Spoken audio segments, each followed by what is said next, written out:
¿Qué es un genocidio? O más bien, ¿en qué pensamos cuando se menciona la palabra genocidio? Un genocidio entonces parece ser una demostración extrema de odio a gran escala, con grandes niveles de crueldad, como si fuera un impulso sin historia y que parece no tener ningún otro objetivo más que la eliminación de un grupo por parte de otro grupo que lo odia. Esta noción de genocidio es incompleta, porque el odio es un instrumento del genocidio. No es ni el origen y tampoco el objetivo. Pero mostrar al genocidio como un crimen de odio también puede ser un instrumento.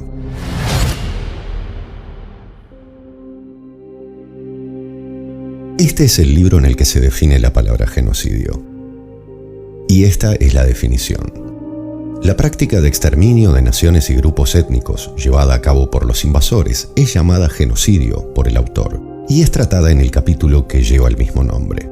El genocidio se lleva a cabo mediante un ataque sincronizado a diferentes aspectos de la vida de los pueblos cautivos en los campos político, social, cultural, económico, biológico, de existencia física, religioso y moral. Y en el capítulo 9, en la página 79, da varias claves para comprender el crimen de genocidio. Es un plan coordinado de diferentes acciones para destruir los pilares esenciales de la forma de vida de una nación, con el objetivo de aniquilar al grupo en sí. Los objetivos de un plan de esta índole serían la desintegración de las instituciones políticas y sociales, de la cultura, la lengua, los sentimientos nacionales, la religión y la existencia económica de los grupos nacionales y la destrucción de la seguridad personal, la libertad, la salud, la dignidad e incluso la vida de los individuos pertenecientes a estos grupos. El genocidio se dirige contra el grupo nacional como entidad y las acciones implicadas se dirigen contra los individuos, no en su calidad individual, sino como miembros del grupo nacional.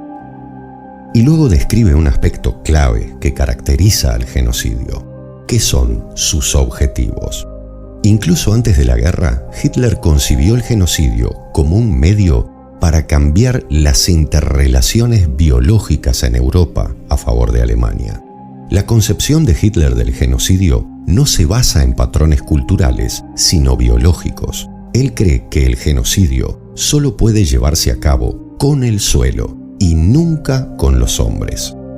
En esta definición, el patrón biológico son las personas que pertenecen al grupo que habita sobre el territorio. O sea, es el grupo sobre el territorio lo que espera eliminar. Para Lemkin, el principal objetivo de los nazis no era la conquista militar de Europa, sino su reestructuración demográfica, política, social y cultural para garantizar el dominio de Alemania en la región. Lo que buscaban los nazis era implementar un nuevo orden, tan rápido y eficiente que incluso en el caso de una derrota militar, Alemania conservaría su posición de dominio. Entonces, para Lemkin, las masacres a gran escala y la violencia racial o étnica son solo la punta del iceberg del genocidio. Pero son las más visibles y dramáticas, y pueden servir de evidencia demoledora que afecte emocionalmente en forma instantánea a quienes ven las pruebas. Y esto también puede ser utilizado con otros fines.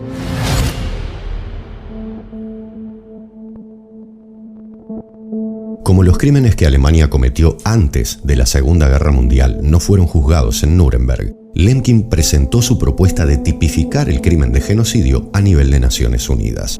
La idea fue muy resistida porque los países más poderosos tenían temor de que varias de sus prácticas coloniales o de segregación racial fueran juzgadas como genocidio, así que diluyeron la caracterización de Lemkin para salvarse de las acusaciones y ya de paso poder juzgar a sus rivales geopolíticos. Entonces se eliminaron en forma clave el factor de pertenecer a un grupo político o ideológico y el desplazamiento forzado de personas de un grupo fuera de su territorio. La definición que fue consensuada para la convención es que hay 5 tipos de acciones que son genocidio.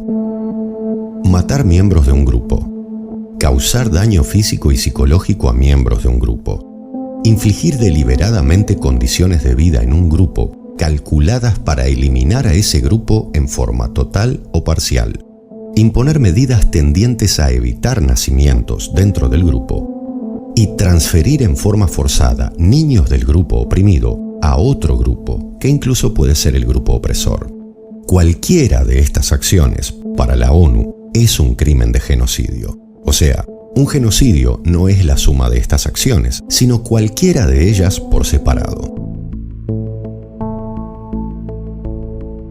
Haber dejado fuera de la definición el factor del territorio y los aspectos políticos, sociales y culturales fue una falta enorme de la Comisión. Casi se podría decir que desnaturalizó la definición de genocidio de Lemkin y la restringió a factores étnicos y biológicos. El crimen de genocidio no se ejerce solamente sobre un grupo étnico, sino sobre un grupo étnico en su territorio, con el objetivo de transformar el territorio a través de modificar las poblaciones que viven en él.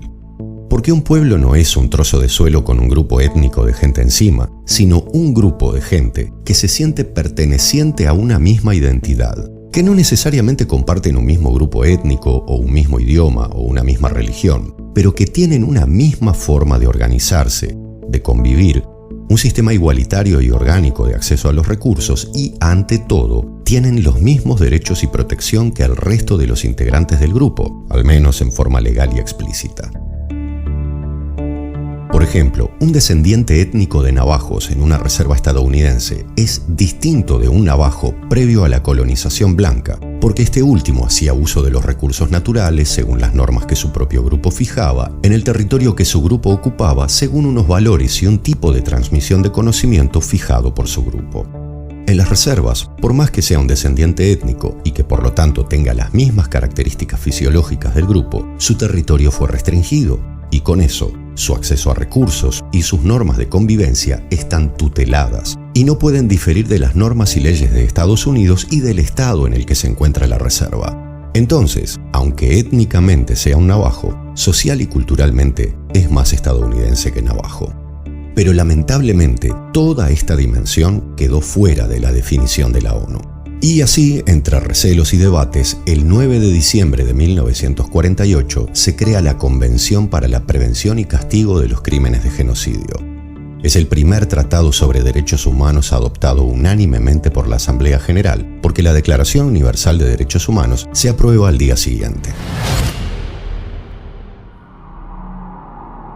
Unos meses antes se había iniciado la Guerra Árabe-Israelí, que tuvo como consecuencia la creación de facto del Estado de Israel y el primer episodio de genocidio sufrido por los palestinos. Fue fulminante. Mataron a 15.000 palestinos, principalmente civiles. Despoblaron 400 localidades. Expulsaron de sus casas a 750.000 palestinos. Algunas de esas localidades fueron destruidas completamente y otras fueron usurpadas y rehabilitadas por inmigrantes judíos llegados de Europa. Desalojaron completamente a los habitantes palestinos de 5 ciudades. Le cambiaron el nombre a varias localidades y barrios de ciudades, eliminando los nombres árabes para cambiarlos por nombres hebreos. En menos de un año, toda la región quedó reestructurada demográficamente y, por supuesto, política y culturalmente. Entonces, la Convención sobre Genocidio se firma durante la ejecución de un genocidio, donde uno de los grupos víctima del crimen que Lemkin tomó como caso de estudio para formular el crimen de genocidio, termina convirtiéndose en victimario de ese crimen 3 años después, cometiéndolo en tiempo récord. Pero esta no es la única ironía. Desde 1948 hasta ahora, distintas organizaciones internacionales han reconocido 22 genocidios, ninguno de ellos perpetrados por países occidentales. En estos genocidios fueron asesinadas 10.190.000 personas. Por supuesto que todos estos genocidios cumplen con la característica básica descrita por Lemkin. Fueron parte de transformaciones demográficas del territorio con control de recursos y destrucción de los aspectos fundamentales de los grupos víctima. Pero también hubo otros genocidios, no reconocidos, que cumplen con las mismas características y que han tenido peores consecuencias en términos de transformación demográfica del terreno. Y todos estos genocidios fueron perpetrados por potencias occidentales. Por eso es que los conocemos como guerras. Estas guerras asesinaron a 9.900.000 civiles y devastaron completamente los países en los que se dieron, que siguen bajo los efectos y daños de estas guerras. Modificaron profundamente sus patrones demográficos, alteraron sus sistemas políticos, comprometieron sus recursos naturales y sus religiones e identidades étnicas y culturales recibieron duros acosos y ataques, siendo mostradas a nivel internacional como un peligro para Occidente y el resto de la humanidad. Por la vía de los hechos y las acciones legales, ahora parece que el crimen de genocidio no es propio del poder occidental, que parece que luego de la Segunda Guerra Mundial se rehabilitó de su pasado genocida. Y ahora cuenta con un montón de organismos internacionales que detectan genocidios en lugares donde antes se cometían las mismas acciones, pero que en ese momento se llamaban conquistas y procesos civilizatorios. Lo peor es que esta historia continúa. ¿Y continuará?